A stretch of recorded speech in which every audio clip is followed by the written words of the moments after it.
All right, well, I think we can get started.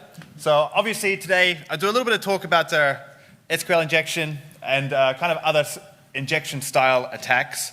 This presentation kind of came about one day I was kind of sitting around, I had access to all this great data that I'd never had access to before, and I wanted to know, are we still doing SQL injection 30 years since kind of we first discovered it? And I was very shocked to see that, yes, we are very much still suffering from SQL injection, and it hasn't gotten much better over those periods. So that kind of led me down this path to kind of create this talk, have a look at it. It's more or less like a curious interest of mine, and kind of morphed into a bit of a presentation. But a little bit about me. If you're wondering where my accent is from, I'm from New Zealand, or Aotearoa. But I now live in the Netherlands. I'm the co-founder and CTO of Conpago, which is a health tech company. It was acquired by Elements in 2023. And I'm currently the developer relations at Aikido Security, former dev rel at GitGuardian, which a few people know about me. And I just like to keep everyone guessing where I am in the world. So, but you can find me anywhere on social media at the handle @AdvocateMac.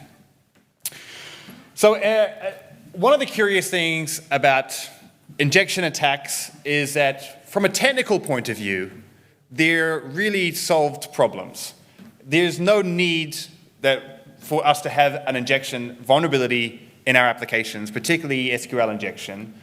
And it's been around for so long, it really leads to the question is, why are we still struggling with these types of attacks?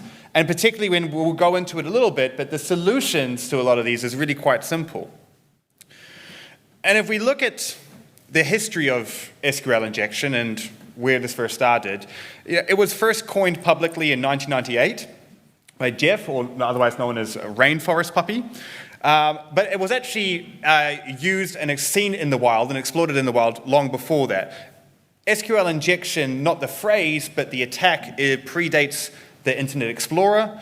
When it was back when developers were called webmasters, which my dad still refers to me as. Google wasn't founded yet, Napster wasn't founded yet, and the term open source had yet to be coined as we use it today in software development. So this vulnerability is really one of the oldest ones that we've been dealing with, particularly when we look at web applications. And it's still one that plagues us a lot today, and I'll let you know exactly how common it is. First, I'm sure probably everyone here is pretty familiar with SQL injection, but I have a few slides just going through some of the basics, doing some basic things, because I think it helps maybe as a refresher, or maybe you're hearing about it for the first time. But SQL injection is essentially when untrusted data, usually from user inputs, is used directly in a query or in a function. And so if we then change that, so for this example, we have a search bar. If we put an SQL query in there in this table, we're talking about deleting tables, dropping the tables. And if we don't sanitize for that, or we're not using prepared statements, then we can manipulate the query that is being used and bypass authentication. We could delete data, we can access data we shouldn't have. And in some bad cases, we can even get down to levels of remote code injection, which I'll give some demos of. So SQL injection in its most basic form, this is kind of the first thing you learn about SQL injection, and I'm going to show it because it's so relevant even in the most complex of examples. But if we have this website here, Altura Mutual, it's kind of a banking website, and it has a login page that you can't get past. You need to have a username and a password. But this is vulnerable because all we need to do is put in the username admin, put a quotation point and add -- to the end of it, and we can log in as an admin user to this. This is the most basic SQL injection. And why is it doing that? Well, when we look behind the hood, if we look at the actual SQL query that's being run, it's taking our username and our password and it's running them directly in that query. So it's taking untrusted data from the user and utilizing it. So when I added in my malicious kind of SQL package there, what was happening?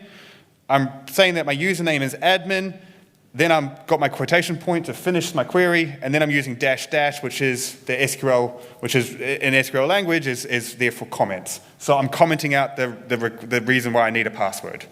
So this is all very, very basic, but this is kind of explains the principles of SQL injection even when it gets very, very complex. So how do we solve this?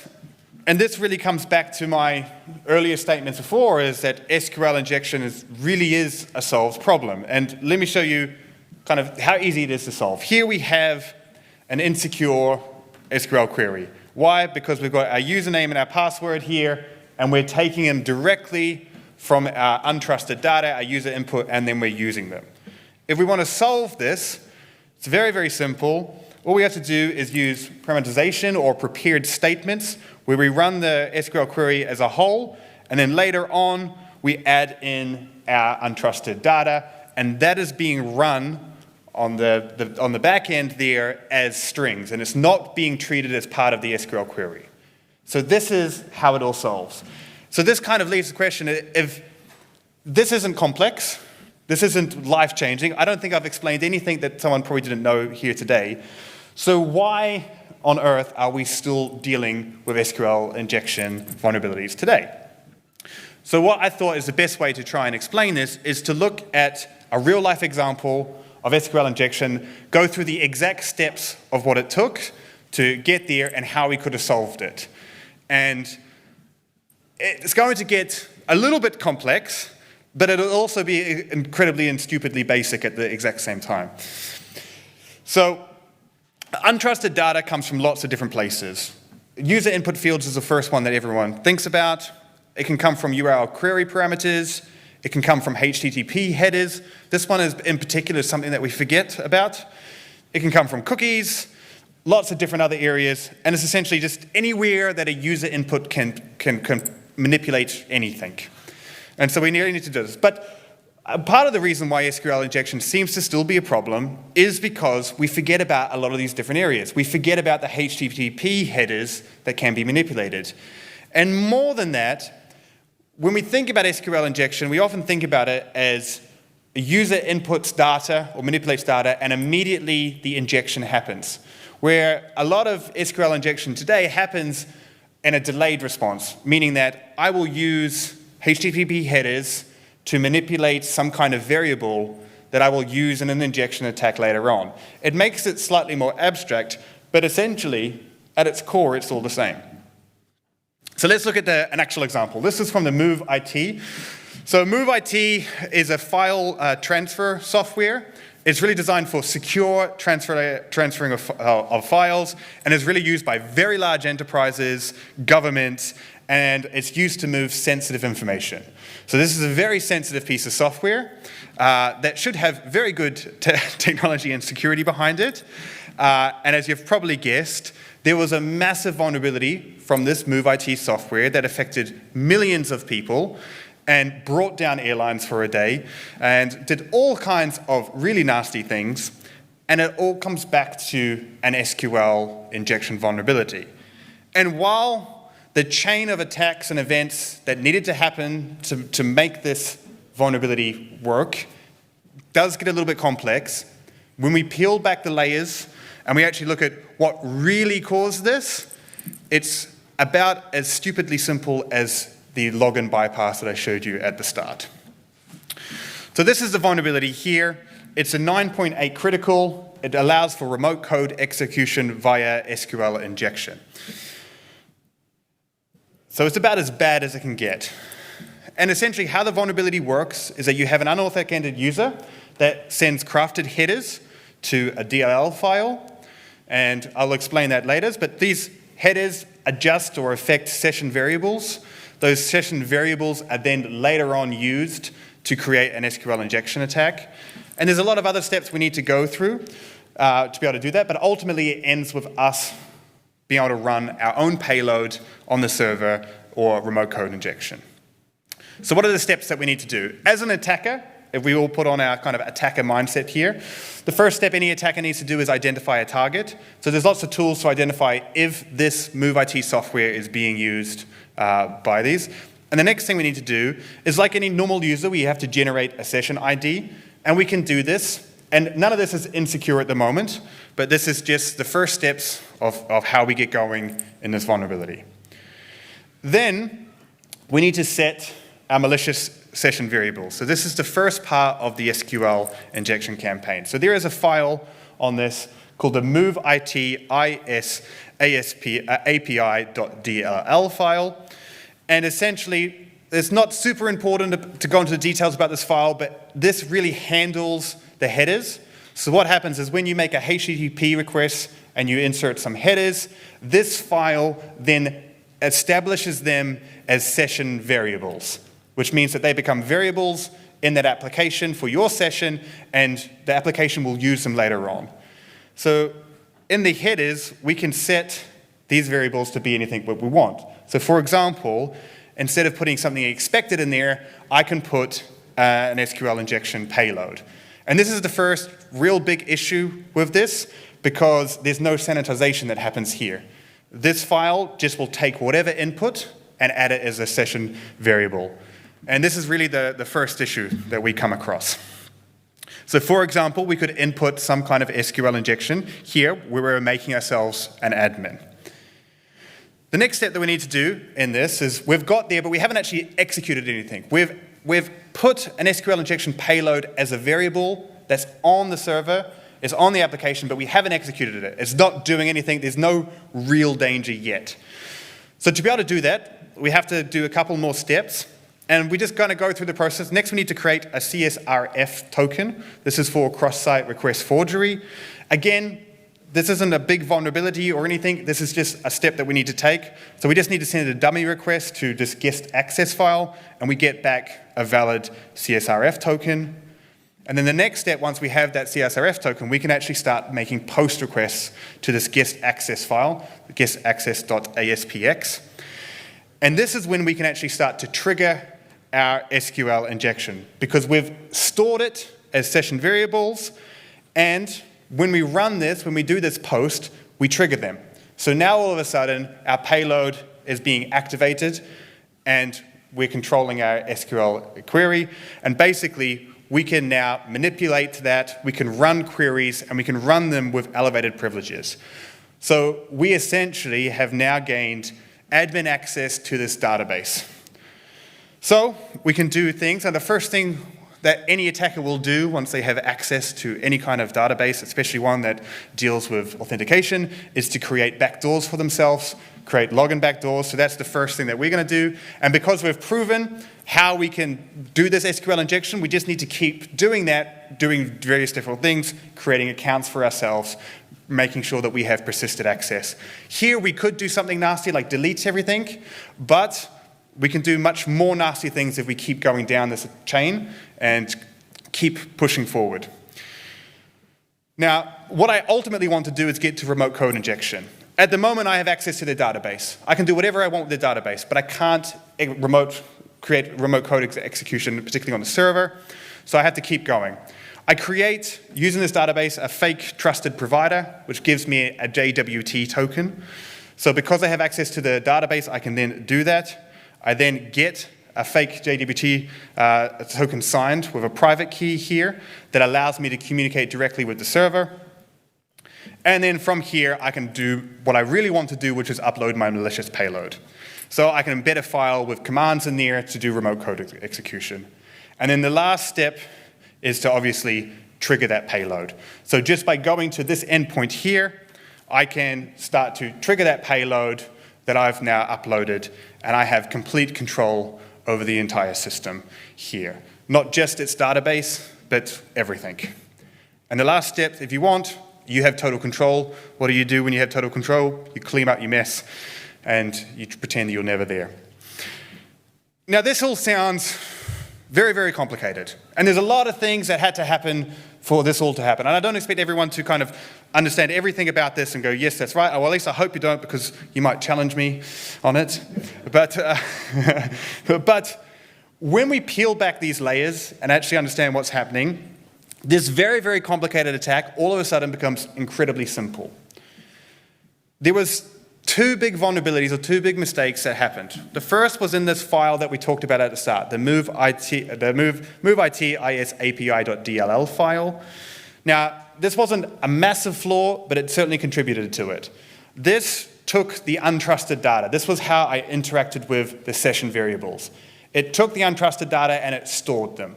And it stored them however I wanted to. It did no sanitization. So that is the absolute first mistake that happened here. There was no sanitization on this input. However, in security, we should have robust backups for everything. So this shouldn't have been enough for me to do an injection campaign. So there needed to be another vulnerability, and this was the really big one. Here, in this guestaccess.aspx file, this is the code that was actually running that. And there's a couple of areas in here, but most importantly, this took untrusted user data, it took the session variables, and it executed them directly in the SQL query. And if we just take a look at this, at how it worked, this here is the session variable. This is what we adjusted in the HTTP headers. It's being stored as this parameter here, email body, and email body is being used in that query. Now, you can understand how a developer wouldn't immediately see this because we're not taking data directly from a user. There's one extra step in there, and that is that it's being stored as a session variable. So you may think, I'm not using untrusted data, I'm using session variables that I control. But actually, you don't control them. And this is why I say that it's complicated, but it's also incredibly stupid. When I showed you the example of authentication bypass, I showed you, what an SQL query looks like that's vulnerable and how easy it is to fix it. So we have this problem that caused huge damage to massive organizations. We got into it, and how could we have fixed it? All we needed to do was use a prepared statement. This is the same way we've been fixing SQL injection vulnerabilities for 30 years. It hasn't changed, and it's not complicated. So this just kind of goes to show that whilst the chain of events to kind of get remote code execution on this very sensitive piece of software is quite complicated, to actually solve it in the first place, to use it, comes back to the same standard principles that we should have been using for a long time. And this here, obviously, is what it would have done. So this kind of comes back to the fact that SQL injection is a very strange vulnerability for a lot of us because it technically is solved. So it should be an easy fix. So is SQL injection still a problem? I know I just showed you an example of this, but outside of this unique situation, how big of a problem is SQL injection generally still today? And this is what set me off on a little bit of a research project and set me down this path to deliver this talk, was I wanted to look at all of the CVEs that were created over the last few years. I wanted to find out how many of them were because of SQL injection. And I then wanted to review how many closed source vulnerabilities were there. So to do this, I looked at all of the CVEs that were added to the GitHub advisory database over the last few years. And then I also reviewed 70,000 closed source programs or projects with initial scans to see how many of them contained SQL injection vulnerabilities. And then I continued this with command injection, path reversal, and cross-site scripting to find out where we all were. So a few considerations just of the research before we get into the results was for the closed source projects, I work for Aikido Security, we're a vendor, and basically we're limited to look at the data from our customers. Obviously I wasn't looking at our customers' vulnerabilities, I'm just looking at the number of vulnerabilities that were found from that. So a few there. And I from this is that people that are using security tools are probably more mature than the average person. So there was a little bit of considerations where the problem's actually probably worse than what we discovered, although it's pretty bad from what we can tell. So what I found out was that SQL injection generally was everywhere, and we're definitely still suffering from it here. So in terms of open source projects, so in 2024, there was 36,000 vulnerabilities in open source projects reported to them. 2,417 of them were SQL injection. And if we look at that from 2023, it's very similar. If we express this as a percentage, the open source, which is in purple, is around about 6.7% of vulnerabilities in 2024, or 7.8 in 2023. And this makes up for around about 10% of vulnerabilities in closed source projects. So SQL injection vulnerabilities make up a huge percentage of the vulnerabilities that we are finding out there in the wild still today. And what's really interesting is around about 20% of the applications that we looked at, the projects, were vulnerable to SQL injection at some point. So what that means is that a project may have more than one vulnerability. So 20% of the projects that were closed source that we looked at, on their initial scans, they had an SQL injection vulnerability, which to me was really surprising because I really didn't expect this to be such a prominent issue in 2025.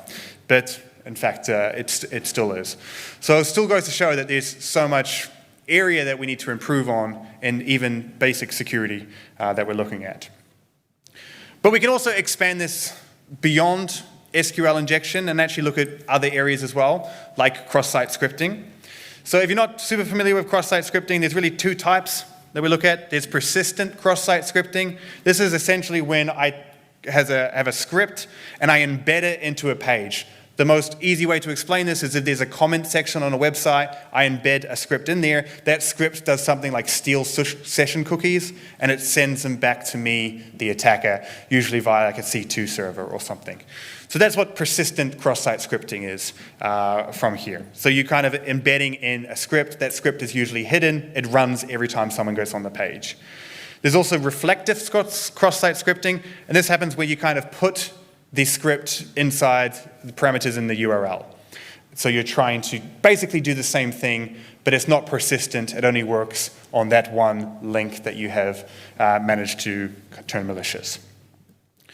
And if we look at cross-site scripting, which shares very similar elements to SQL injection, where it's still an injection-style vulnerability, it's still solved by very similar things, it makes up a huge percentage of the overall vulnerabilities that we have. In fact, last year, it made up 28% of the vulnerabilities that were discovered in closed source projects. So cross-site scripting, again, is one of these vulnerabilities that isn't a technical vulnerability, it isn't a technical problem anymore because we know how to solve it. Any blog will tell you how to solve it. However, we still seem to be struggling with this out there in the wild. And then this is from some interesting research that I found from PatchStack, so I've stolen this graph that they have here.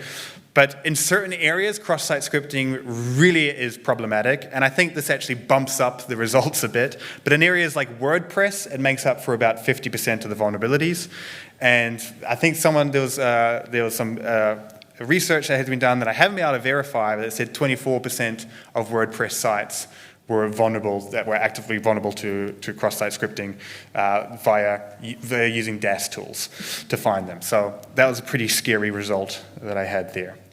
And we can definitely see this out in the wild. Recently, a very popular WordPress plugin was found to have a cross-site scripting vulnerability within it, and over 2 million sites were vulnerable to that. So again, still a massive issue that we're seeing out there in the wild from that. So how do we fix cross-site scripting? Well, it's very, very similar to how we fix things like SQL injection. We need to escape out properly, so that means that we need to escape out of these dangerous characters that we're inserting into there, these characters that are used for scripting. We need to make sure that we validate and sanitize our inputs, just like as we need to do in SQL injection. We need to use things like content security policies, and avoid inline JavaScript. So if we follow these, there are a few more, but if we follow these principles, we can knock out most of the cross-site scripting vulnerabilities that we have out there in the wild. But yet, we're still struggling with this a lot. Now, command injection, this one, this meme I quite liked. But you can only suffer from SQL injection if you have an SQL database. But that's kind of not true. It is for SQL injection, but just general injection, the very similar principles can apply in different areas. Command injection is, again, very, very similar type of vulnerability to SQL injection in the sense that it's untrusted data that we're not sanitizing and not dealing with correctly. So command injection, I'll just explain this very, very simply, is that here you're getting, usually it's from getting files from a server or files from your operating system. So here where this thing is asking us what file we want, the dog, the horse, or the cat, and then we click it, and then it retrieves that file from our system. So it's executing a command on our system to retrieve that file. But we can manipulate that using a post request so that we're asking for the dog file, but then we're also removing all the other files in the system. All right, and so this would kind of delete everything. And this is a bit of a silly example, but it actually works quite a lot and causes a lot of chaos. And it's, again, because people don't think about the untrusted data. And I specifically used here kind of a limited field, not just an input, because for whatever reason, people seem to think that if we have nice little options here that limit user input, that it's safe. But we can, of course, bypass this using something like a post. And what about command injection as a vulnerability? Well, here, again, we're seeing huge numbers from it. Now, this is the only one that gives me a little bit of hope because we have seen some declines from this. The most significant declines is that in 2024, closed source projects, 5.8% of the vulnerabilities we discovered were command injection, and in open source, around about 7%. And this is down significantly from the other two, from the 2023 years, of 8.2% and 7.95%. So this one here is getting a little bit better in terms of how we're dealing with it, but isolated in and of itself, we're obviously still going a long way away because, again, solved problem from a technical point of view. So how do we solve this? Well, we just need to limit what our applications can do on the server side. So making sure that if we're only expecting certain inputs, that we only allow those certain inputs from here. But again, not client side, on the server side here. And also making sure that we only allow access of what we're expecting. For example, making sure that we only have read access to these so that we can't just delete all the files on someone's server as well. So avoiding any kind of shell commands there. So from a technical point of view, just like SQL injection, just like cross-site scripting, from a technical point of view, these are really solved vulnerabilities. And of course, we do see a lot of command injection out there in the wild. There was one recently called Beyond Trust, which again affected millions of customers, was a fairly critical vulnerability. So we're still seeing this out there in the wild. This isn't just hypotheticals that we're seeing out there in some code with some tooling. The last one that I'll talk about before we get on to kind of other things is path traversal. Path traversal is one of my favorites to go into. It's not that common, but it can cause all kinds of havoc, and it's so simple that a lot of people seem to forget about it. But path traversal is still very relevant in file upload headers, like archive extractors, and also like kind of local file readers from here. And path traversal is a very, very simple one to explain. Here, we have a URL with a parameter where we're trying to download this file, report.pdf. And this is what the code kind of looks like for us to be able to do that. But if we were to change this to something like escape, escape, escape, and try and get to the password file, then we can download that. And these little dot slashes are just going back further in the directory. So we're traversing back through the path, all the directories, to kind of get to a more juicy file. And this is kind of the exact location that we would typically see something like this. And this is something that is very surprising. This is the only one from the research that I did that I expected there to see more of out there, but it actually wasn't so popular. Only around about 2.7% in open source and 3.5% in closed source had path traversal vulnerabilities, which again is going in the wrong direction because we're seeing an increase of this from 2023. And we can solve this in very much the same ways. I won't go through all of this, but sanitizing our inputs, restricting our access, and making sure that we only have expected results in our code here. And of course, we are still seeing this out there in the wild. The ConnectWise report is one that's recently happened that we can turn to. So what is the total impact of these injection-type vulnerabilities?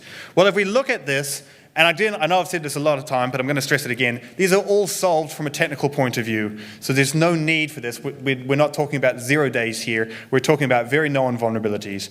And if we actually look at it, it's nearly 50% of all the vulnerabilities we see out there in the wild are these types of vulnerabilities. Vulnerabilities that can easily be solved, that have a long history, that there is lots of educational material about how to solve them, but we still seem to be really struggling. So in total, 47.7% are these types of vulnerabilities. And I haven't even included things like NoSQL injection, which I am doing some research into, but will come in a later presentation. But just goes to show that this question that I had at the start when I started looking into this was, I wonder how much SQL injection we're still suffering from. I definitely did not expect to get to an answer of 50% being general injection style attacks from here. So it shows, again, that we've got a long way to go in injection. So why does this happen? Complex user data chains. This is kind of what happened in that example that we ran through there. Things can be complex, and the fact that you have untrusted data or you have user input data can be missed because you have a delayed execution of that payload. There's a lot of legacy platforms that are still out there being used, and even if you're not using legacy platforms, they still touch our servers, our infrastructure, even our cloud. Using the highest end cloud here, there are still lots of legacy platforms that we use to operate that. I also see like a huge over-reliance in tools like WAF and in-app firewalls. So web application firewalls and in-app firewalls have the ability to be able to block a lot of SQL injection queries, but there can be huge over-reliance on them, and they have to be set up in very specific ways to be able to catch everything. And I see that a lot of people, that when these tools came out, there was a big sigh of relief, and we just rely on them so much now. And then the other part, which I'm going to have touch on a little bit, is that AI-generated code is definitely accelerating our risks that we're seeing out there. I'll briefly touch on some research that I did there. And the final part is that we're still just not sanitizing data. We're still not doing the basic things that we need to do to deal with this risk. So tools do help.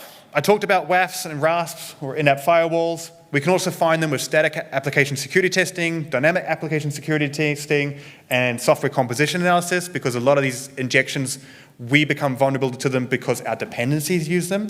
So of course, we want to use tools, but just in general, we should absolutely be implementing just the best practices that we can that can all stop these.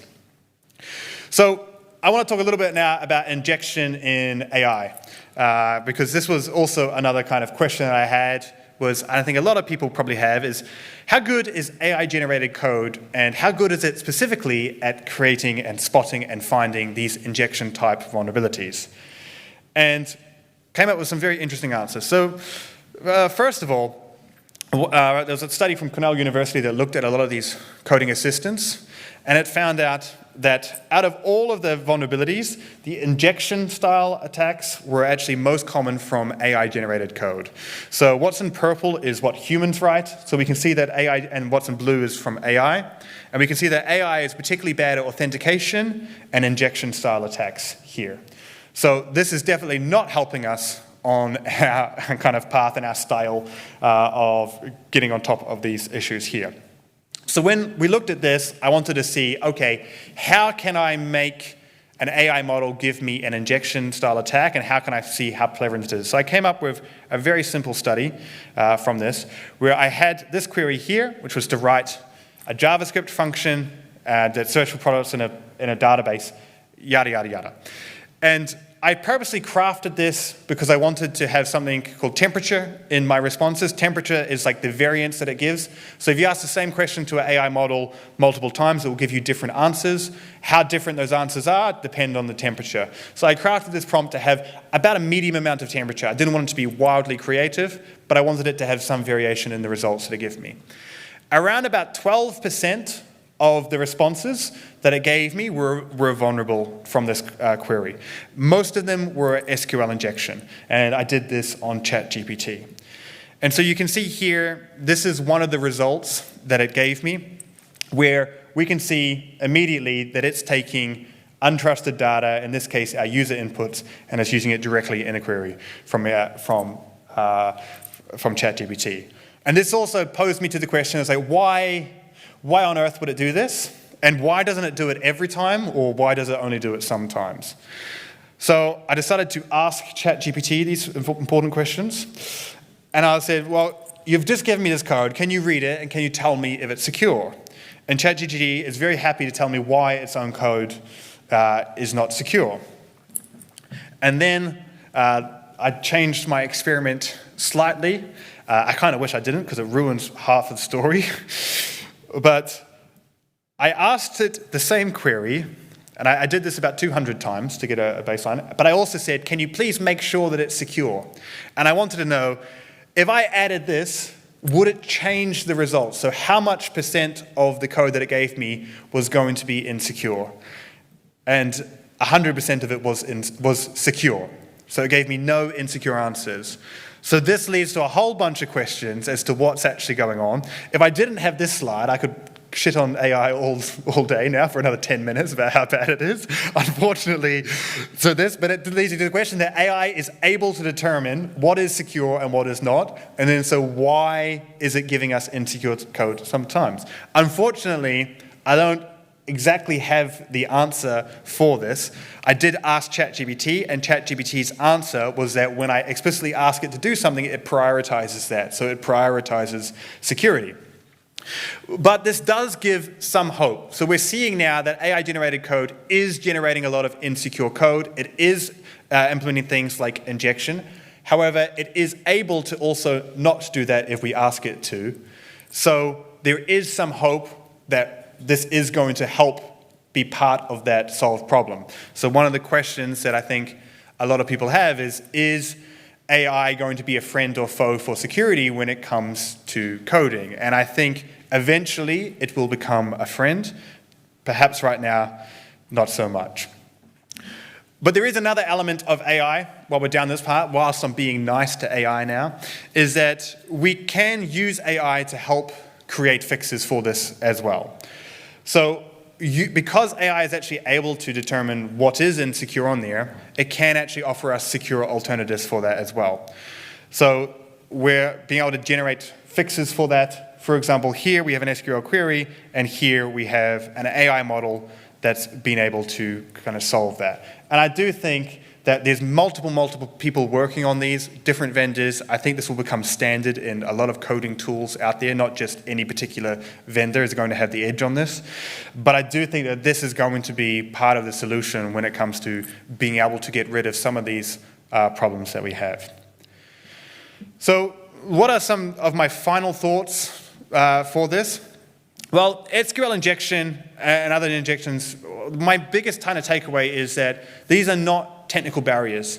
These are not things that can't be solved for technical reasons. It's purely an educational issue that we're seeing of not understanding how SQL injections are being used, how we can solve that, and what we can do in the future.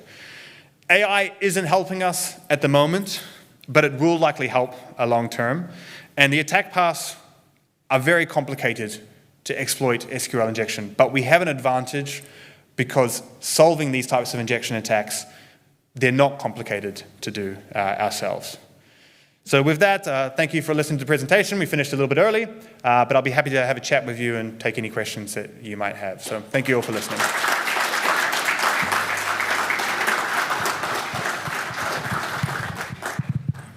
Yes?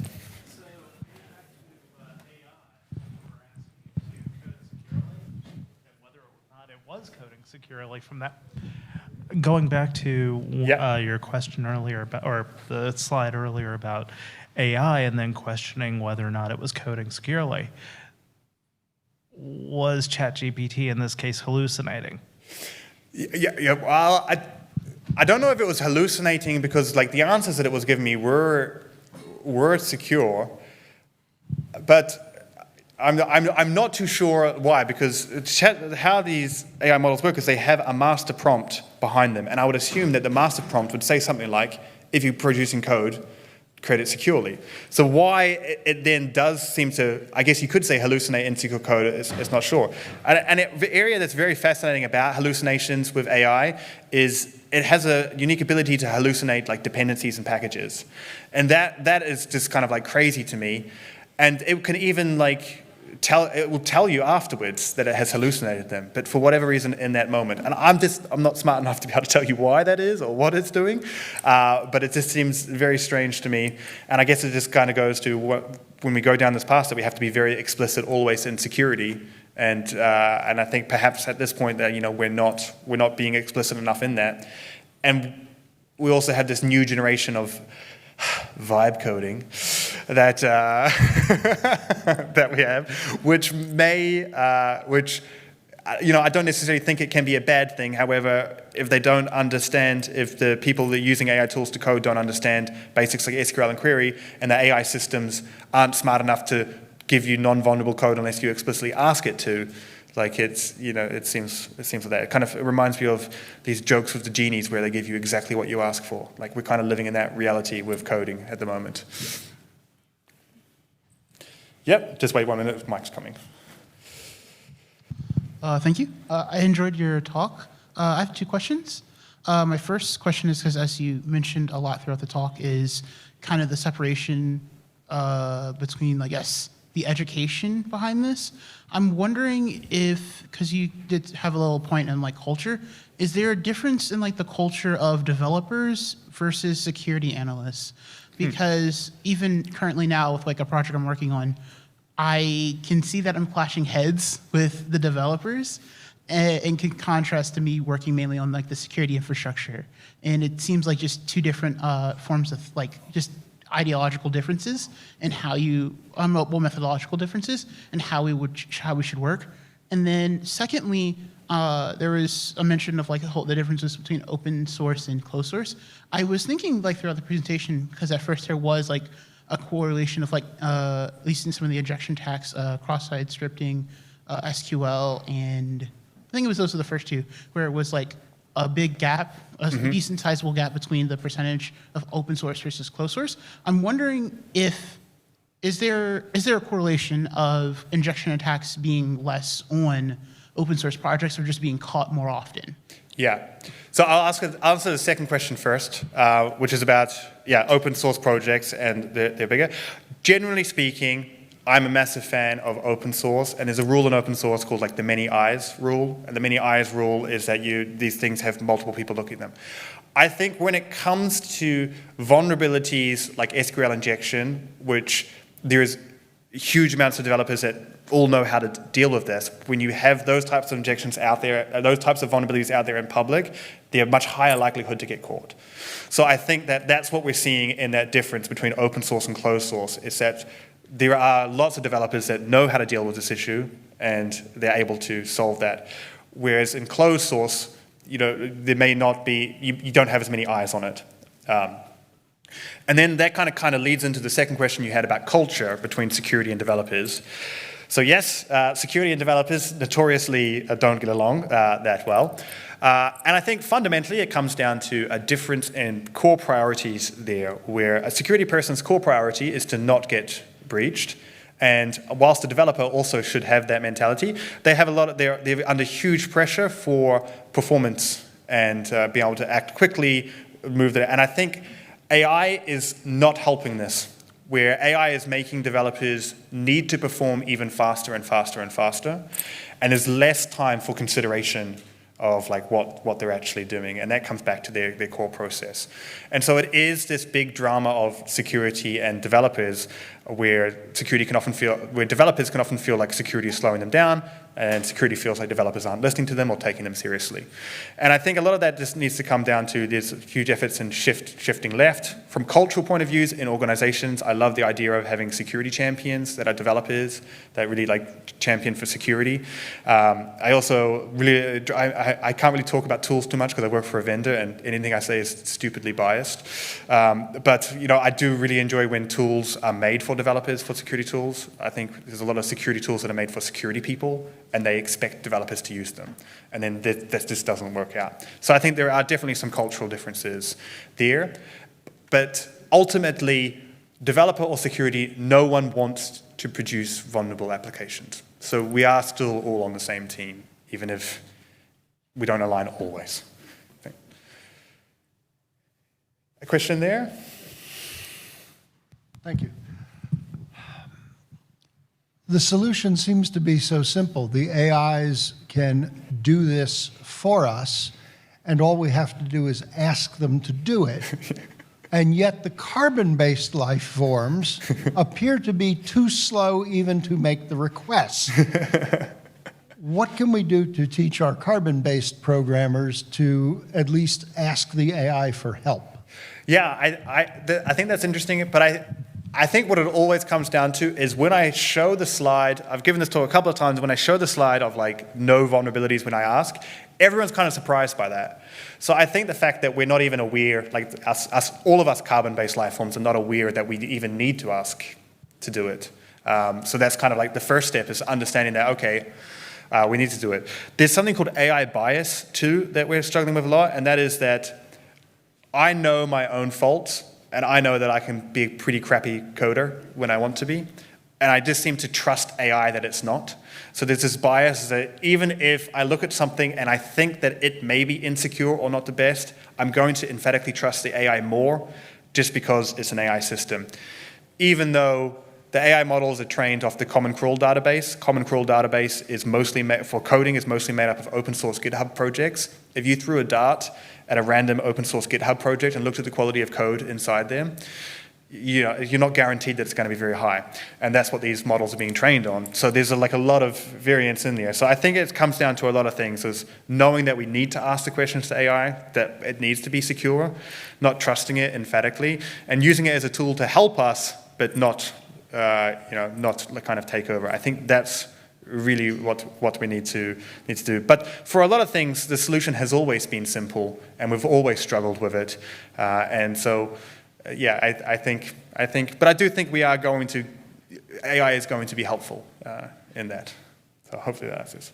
Yeah, another question just over there. This is just a little nitpick. On the slide where you said 12% of the results had vulnerabilities, I think the prompt was the same as the one that had 0% vulnerabilities. So the prompt is exactly the same, apart from this part here. Also make sure the function is secure. Whereas, oh no, you're right. I don't use it. So on that slide then, I was so confident too. So on this slide, this part here shouldn't be there. Okay, so you added that last sentence. Yeah. Awesome. Thanks for picking that up. Yeah. Thanks. Okay, a few more. Yeah, see it. I'm just going to point in that direction. I'll see where he goes. Excuse me real quick. Oh, sorry. Thanks. When you talk about SQL injection, I was kind of curious. There's a lot of different flavors of SQL, from MySQL, Postgres, Oracle. Yeah. Do you see a higher likelihood of injection in one flavor versus another? And when you're doing an injection attack, how do you kind of determine which flavor of SQL you're working with? Yeah, really good question, and one that I've wanted to answer. I don't have an answer for it because I haven't been able to, with the kind of resources to like look into that. At the moment, I'm looking at big data sets and kind of just taking the CWE number. So how I've been doing it is taking the CWE and applying that as it applies to injection, but that doesn't often distinguish between the different flavors of SQL injection. So the next step of the research to be able to answer that, which is one that I want to be able to answer, is to then go a little bit deeper into all of them. This is the perfect thing for an AI model to help me with, because I'm not going to be able to look at all of these projects, but that will be the next step. So I'm sorry that I can't answer the question. I would love to be able to, but hopefully in a few months I will be able to answer that question. Look forward to that. I got here a bit late, so I don't know if you said this at the beginning, but I have two questions. First, what AI model specifically were you using with ChatGPT? Was it 4.0? Was it 3.5 or 4.0? 4.0. Have you tested any other models like I think the one from a few months back was O1 or whatever? And have you used like any other like DeepSeek or any other things? Like, is this specifically ChatGPT thing? I have been experimenting in this. The reason why ChatGPT was used is that ChatGPT gave me the biggest variance in answers from there. So a lot of the other models, like their temperature is turned down more. So I got almost identical responses to each of it, which wasn't obviously useful in my case. So I'm wanting to experiment with different models and different areas, but I first need to find a prompt that is going to give me adequate temperature and variance results across all the models. So I specifically didn't include any others in there because I didn't feel like it was going to be a fair comparison with different models unless I can kind of get a similar level of variance in my responses before moving on. But yeah, a really good question, and again, I will definitely look into that. And I also want to look into like Cursor and like IDE-based things, GitHub Copilot ones that are more tuned for coding to see how they affect as well. So I think there'll be a lot more research that needs to be done like in this and whether or not that happens. You had another question? And just a small one, do you think then it could be like a technical thing where in a few years it's just the model's been improved and you don't have to ask it to do this, or do you think this will always be a persistent thing where you will have to always specifically put what you want? I mean, to me, it seems reasonable that this will be something that generally like becomes solved. I honestly, but I also don't quite understand why it's giving us vulnerable responses if it knows that they're vulnerable as well. So I do think that there's going to be persistent problems with AI-generated code. However, I do think that they will get better, and I think we're seeing it in real time, them getting better as well. There was but the first research that I did on this was one with GitHub Copilot when it first came out in 2023, and I prompted GitHub Copilot, and then I just let it create what it wanted to create with as minimal prompts as I could from there. And it would always create extremely vulnerable applications from that. If you repeat that experiment 2 years later, the complete opposite is true, that it almost never gives you insecure applications. So we're seeing it in real time get better and better. The coding type AI models like GitHub Copilot, they're baseline models, which means they kind of take your input and adjust it, and they're looking at your files. They're always more secure at the moment than generative AI, which is something that just creates something from a prompt. So I think generative AI will create more problems for us, and it seems reasonable to me that they will get more secure, but also the models are trained, they're sledgehammers, they're designed to do numerous different things, so it also makes sense that they won't be perfect for this one specific job, but we do need models that are. Yep. Hey, so this kind of ties a little bit into what you were just talking about, but it seems like the AI is pretty good at looking like a textbook example of injection, right? Like, okay, here's how I take user input and not, execute it against my database. If we look at like the move it example you gave, where we're taking stored data and then executing it later, there's kind of like that disjointed piece there. Mm-hmm. Do we think the AI would be capable of recognizing, okay, this could be a problem later on down the road? So ChatGPT didn't. When I inputted all the files into ChatGPT and I said, is there a problem here? It came back with numerous different like linting type issues on things, but didn't find the core issue for it. And I think that's just it not being able to connect in. So I don't think like very complex examples like that will be able to do it. However, what I do expect it will be able to do, if not now in the future, is that when it all came said and done, the one thing that would have solved it all is using a prepared statement. And I do think that models will be able to find that. And I think one of the reasons why ChatGPT couldn't is because I was giving it a lot of files at the same time. And I think if we were to give it a more isolated task, it would do better at that. Thank you. All right, it's time. All right, thanks everyone. I appreciate you hanging around and staying here with me, and I'll be happy to chat more out there in the hallway. Thanks.